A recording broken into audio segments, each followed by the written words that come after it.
defender happen much more often on the wing than in the middle in match play. The defender's actions depend on how far away he is from his own goal. Pressure tends to be more intense close to the goal. Depending on the situation, it may be necessary to put up a more active defense in order to protect the goal. On the other hand, if the 1v1 situation takes place farther away from the goal or even in the opposition's half, then the defender has a better chance of being helped by a teammate. Ideally, they'll be able to outnumber their opponent 2-1. In this case, defense should focus more on winning the ball.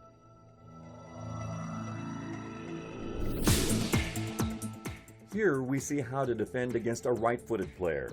The defender's sideways stance blocks the inside path, which is the direct path to the goal, and permits the opponent to break through to the outside instead.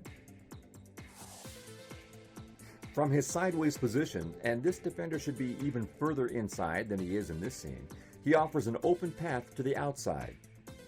The defender has to keep a close eye on the dribbling foot, keep his distance from the ball, and speed up as he moves backward so that his opponent can't get past him. If the attacker starts to make a break for it, the defender moves in close and makes physical contact. Ideally, the defender should cut off the running path and then run to intercept the ball. If the defender succeeds in forcing the attacker to the outside, the sideline can provide some help. Here, the defender uses the sideline to sandwich the attacker.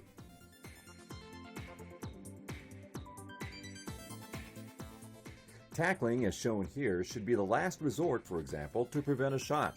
Since the attacker in this scene is already close to the end line, tackling would not have been absolutely necessary.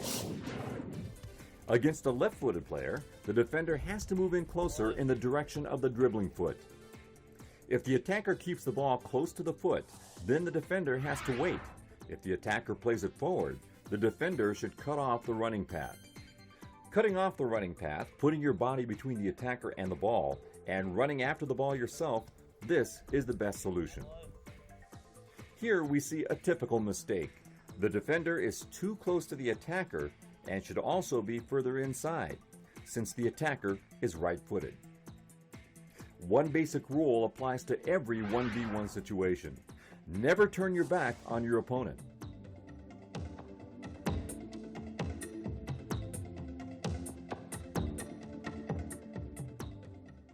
From this angle, we can clearly see that the defender starts speeding up much too late.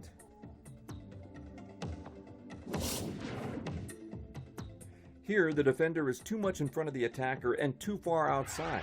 This allows the attacker, who was right-footed, to dribble inside toward the goal.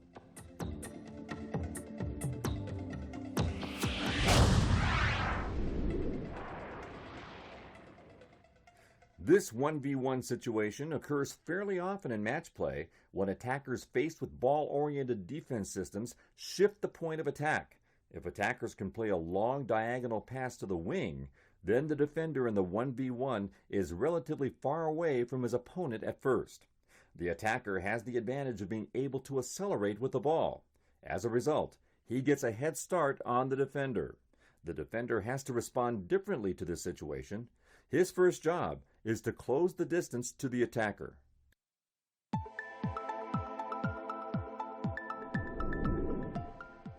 It is essential that the defender not simply run toward the attacker. Instead, the defender should try to move into an optimal defensive position.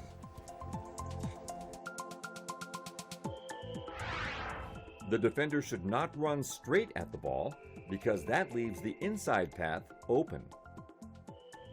Instead, the defender should move in toward the attacker from the side and take up a defensive position to one side. Naturally, this position depends on whether the attacker is right or left-footed.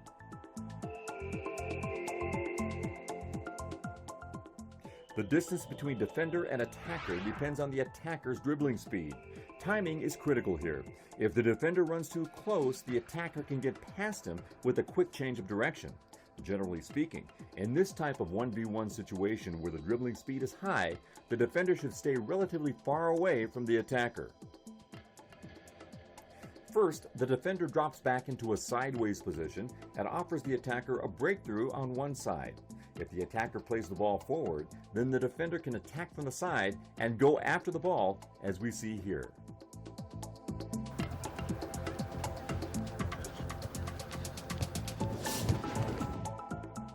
This is a very good defensive position against a right-footed player. Against a left-footed player, the defender would have to be farther outside.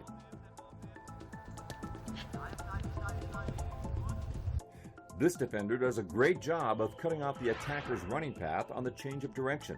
He puts his body between the attacker and the ball, and then he can run to intercept the ball. Here we can clearly see that the right-footed attacker is dribbling with his strong foot and wants to move inside. The defender responds correctly. He waits at first, drops back in a diagonal stance, and then attacks at the proper moment. Tempo aufnehmen, rechten Fuß zu, der will auf sein rechtes Bein. Siehst du das? Gar nicht schlecht, kann gut. A 1v1 situation in the middle with the defender close to the attacker is not particularly common in match play. It typically happens when the forward gets away from the defender for a moment and then quickly turns so that they are face to face. In ball-oriented defense, the objective here should be to achieve a 2v1 situation as quickly as possible. For example, a midfield player might move in to provide support. However, the defender still needs to handle the 1v1 situation correctly with good positional play.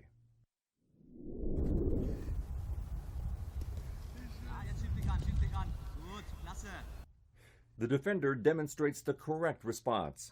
He closes off the right-footed attacker's strong side, drops back into a sideways position, and pushes the attacker and the ball out of the middle. The defender forces the attacker to reposition the ball to the left foot, which is generally the weaker foot. However, if the attacker continues to dribble with the right foot, the defender has a good opportunity to win the ball.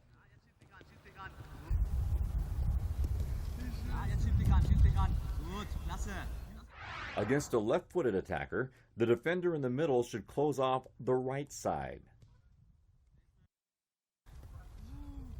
This defender, on the other hand, just stands there. He's too close to his opponent and attacks at the wrong moment.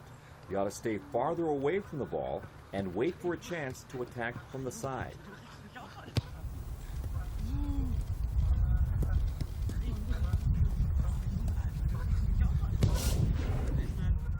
This defender does it right. He attacks at the right moment when the attacker plays the ball forward and runs to intercept the ball.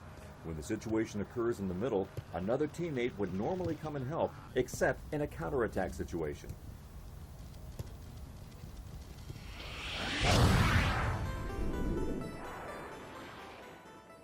This situation occurs even less often in match play than the short-range 1v1 in the middle, and when it does, it's usually during a counterattack. So for the most part, it can safely be ignored in training. However, from the perspective of systematic training, this situation is extremely important because it represents a 1v1 under more difficult conditions. Against a right-footed attacker, the defender has to close in on the left side in order to force the opponent to the weaker side. Against a left-footed attacker, the defender has to take up a defensive position on the right. Because dribbling speed is usually very high in counterattack situations, defenders have a tough job to do. They won't always be able to win the ball the way this defender does. Instead, the objective should be to force the attacker to break through on his weak side so that if he does go on to shoot, he'll use his weaker foot.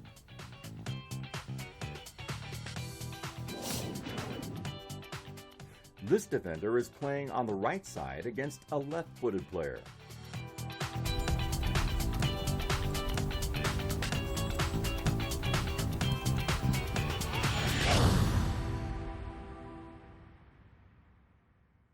Naturally, individual defensive tactics in a 1v1 situation are influenced by a team's tactical concept.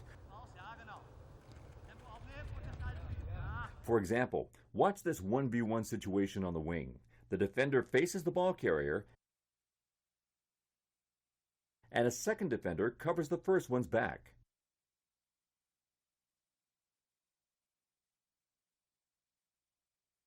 One initial tactical option would be to force the opponent outward toward the sideline. The advantages of this approach are: the attacker is kept away from the goal, the ball is played into a zone where it cannot jeopardize the goal, and the second defender provides coverage from behind. However, this is a disadvantage. The defenders can't double team the attacker and outnumber him 2-1. So attackers with good dribbling skills have a chance to get past the defense this way. Near the goal, this approach is seen quite often, even when other alternatives are possible. The second basic approach would be to pull the dribbling attacker inward. As you can see, this situation is farther away from the goal. Here, protecting the goal is not a top tactical priority. In this part of the field, the defenders are more focused on winning the ball, so they double team the attacker. However, both alternatives are valid components of the tactical concept, and both may be practiced depending on the coach's philosophy of the game.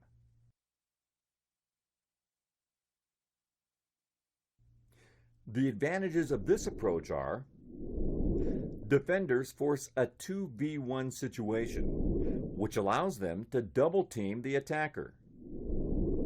It also prevents strong dribblers from taking the outside path, so the opponent is forced into the middle.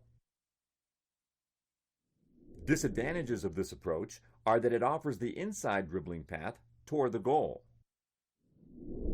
opening up the zone in front of the goal, and allowing attackers to get into shooting position quickly. Generally speaking, this variation presents a complex tactical challenge. Here's another look at how a team might handle this tactical variation.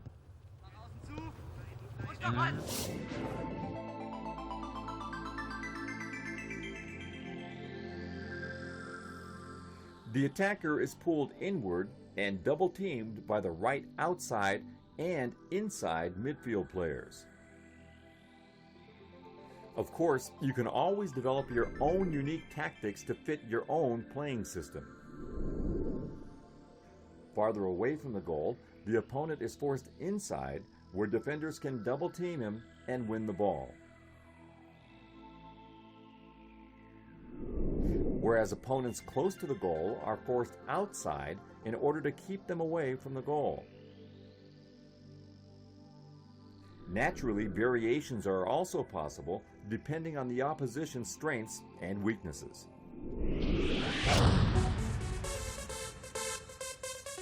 Here we see the German U17 national youth team practicing 1v1 play. They are playing on 2 goals in a field twice the size of the penalty box. In this setup, there are 2 objectives. First, a defender who wins the ball can immediately try to counterattack on the opposition's goal. Second, players are under intense opposition pressure. In effect, all 1v1 situations take place close to the goal.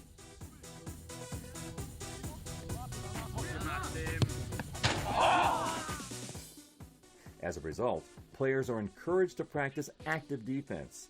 The defensive errors that we see here call for some individual corrections from the coach.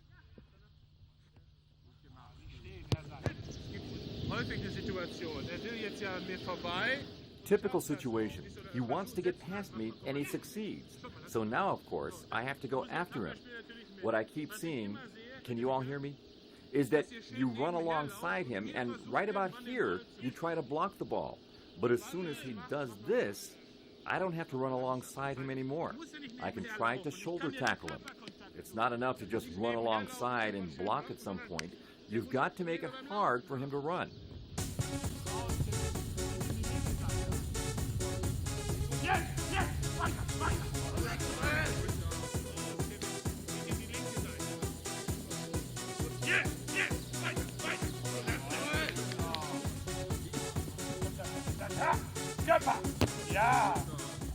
As you can see, everything works much better after some detailed corrections from the coach.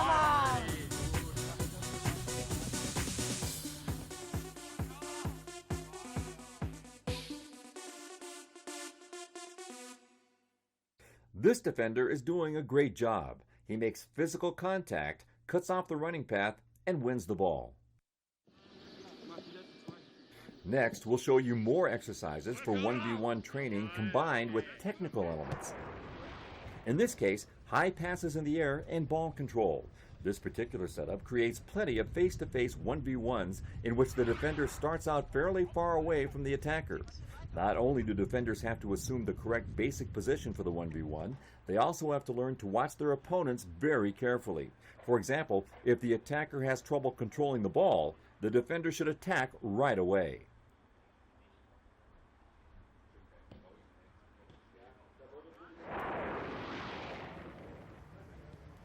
In this variation, it is initially unclear which player will be in possession and which one will have to play the role of the defender. This forces players to be alert and anticipate the situation.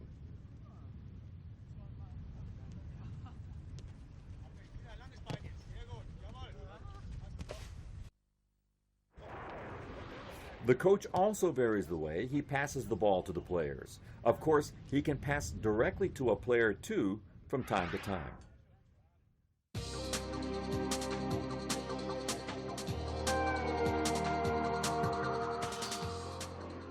Here's some bad ball control. The defender should attack immediately.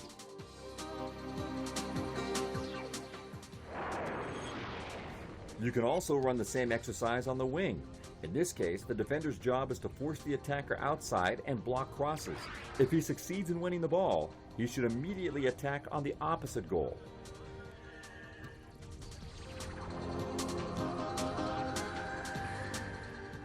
This defender is basically doing everything wrong, but the forward in the middle does a great job of scoring on the cross.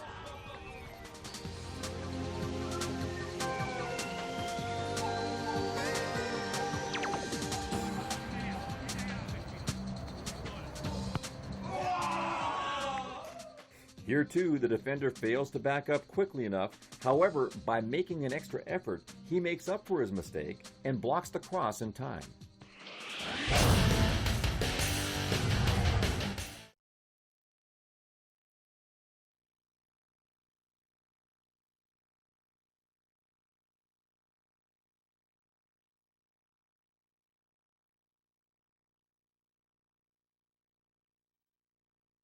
Commit fouls by impulsively attacking from behind. It's better attackers use their bodies to block the ball. Defenders frequently commit fouls by impulsively attacking from behind. It's better to wait for a chance to attack the ball. A good opportunity often appears when the attacker tries to turn toward the goal and gives up control of the ball momentarily.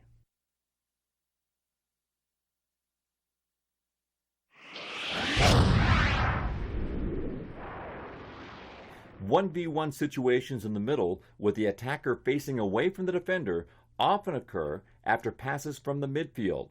There are two basic situations. One, the pass is coming from the center or outside, but the attacker has not reached the ball yet. Two, the attacker already has the ball and is trying to turn toward the goal. To be able to intercept the pass right away, the defender should take a position behind and to the side of the attacker. This position enables the defender to interfere with the pass. This also gives the defender a clear view of the ball, as you can see in this shot taken from the passer's point of view. Ideally, the defender sees the pass and takes off to intercept it. In this scene, the attacker receives the ball. Now the defender has to mark him without physical contact and attack the ball when he turns around. Okay. Ja, genau. The distance between attacker and defender is critical. In this case, the defender is too close to the attacker's back. By turning around quickly, the attacker can get past him. Mistakes like this are common. The defender goes for the ball too quickly and is likely to commit a foul with his hands as well. Here, the coach needs to step in and make corrections.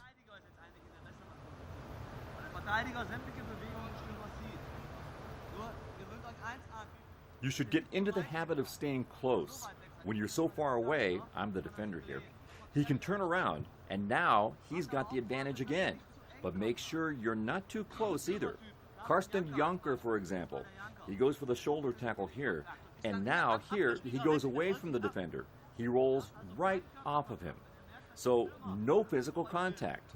When you see that the forward is heading for you, take 2 steps back. Maintain enough distance so that you can attack at any time. Ja, genau. This defender waits at first without making physical contact and then wins the ball when the attacker turns toward the goal.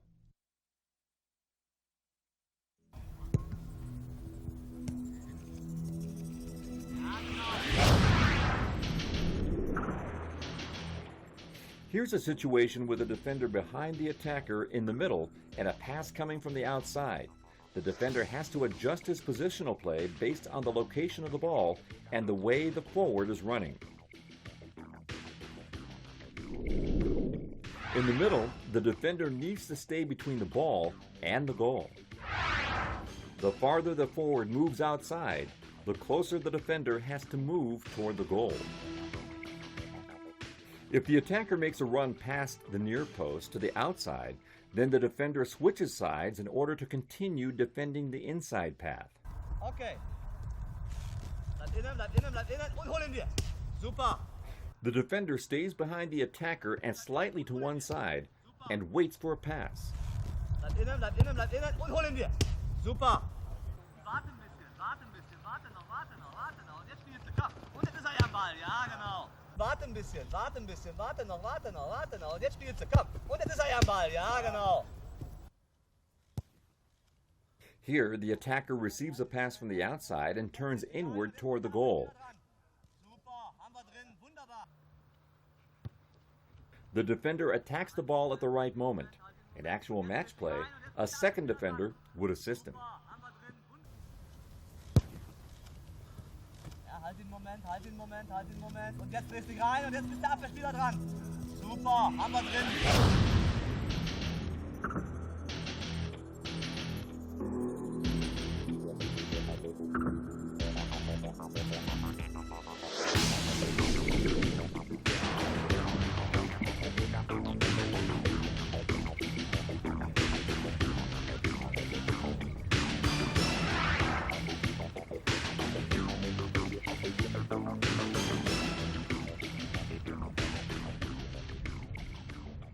In this 1v1 game, the forward tries to turn around and attack on 2 small goals. The defender tries to win the ball and dribble across a goal line.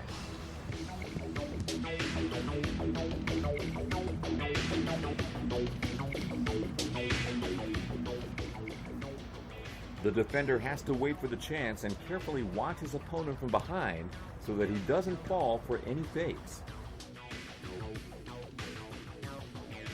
Of course, this setup also works as a competition between 2 teams.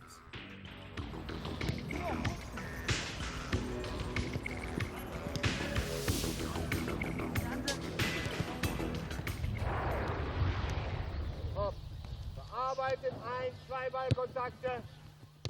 Here's a complex exercise. Nicht zu eng. Jawohl.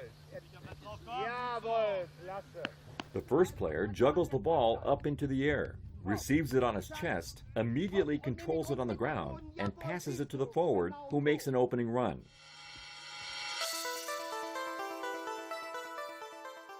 The defender is behind the attacker. Und hopp, jawohl. If the forward has trouble controlling the ball, the defender can attack immediately. Jawohl. Hopp. Bearbeitet. Aggressive play is a must, especially if the defender makes an early mistake in the 1v1 situation.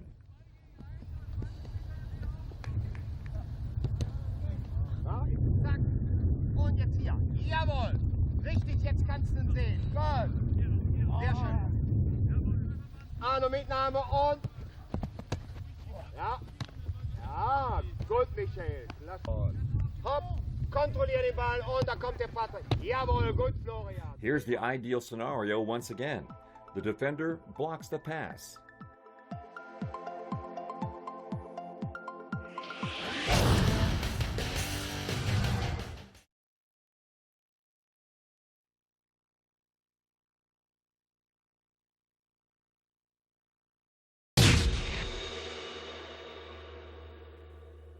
In a 1v2 situation, the defender is forced to concentrate not only on the ball, but also on the second attacker. A defender who can do this has taken the first important step toward zonal defense. The first objective should be to close down dangerous passing lanes, as we see here. But let's take a closer look at this situation. In match play, 1v2 situations usually occur during counterattacks. In practice, these situations also make excellent exercises for introducing players to zone defense. A defender who is outnumbered has two critical tasks to perform. First, he must immediately try to defuse the situation by preventing a direct shot. Second, he must gain time for his teammates to move up and help him. This means that he must position himself so that he can stop the player with the ball from dribbling, turn the 1v2 situation into a 1v1 situation if the player who has the ball tries a solo run, and block dangerous through passes.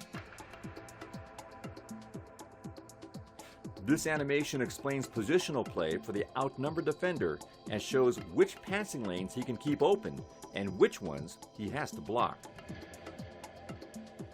Ideally, he should be able to block any square passes because that buys him time.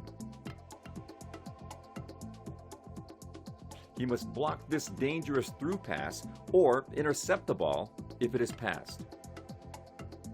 It's up to the goalkeeper to intercept deep passes like this one. When the defense is outnumbered, the goalkeeper must move forward and act as a sort of sweeper.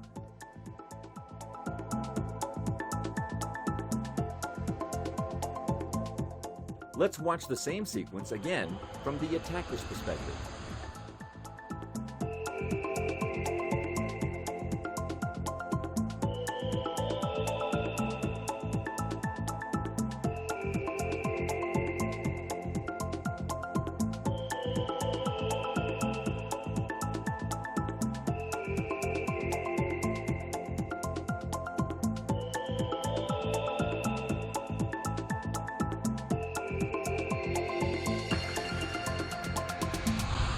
Here's the ideal scenario. The ball carrier is forced to make a solo run, turning the 1v2 situation into a 1v1 situation. At first, the defender falls back and maintains his distance. If the first attacker is prevented from playing a through pass to his teammate, then the defender can come from the side and force him to make a solo run. If the ball carrier goes for the solo run, the defender can move in and force him outside.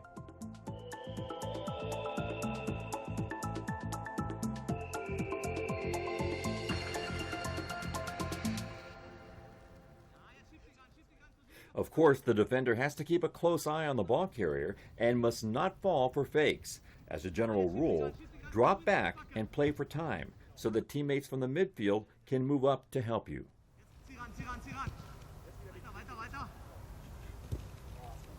Here, once again, the passing lane to the open attacker is not closed.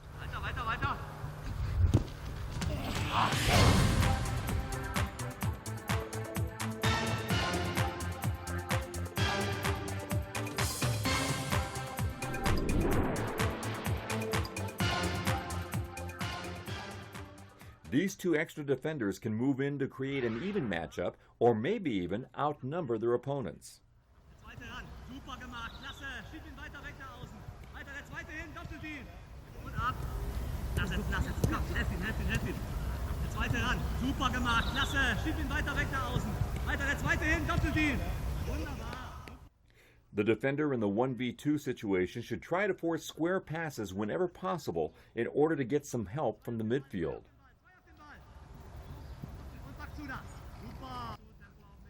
In this scene, the defenders go from being outnumbered to outnumbering their opponents 3-2.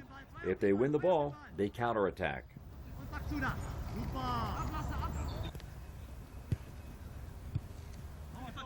Naturally, the goalkeeper has to take a more offensive position as well.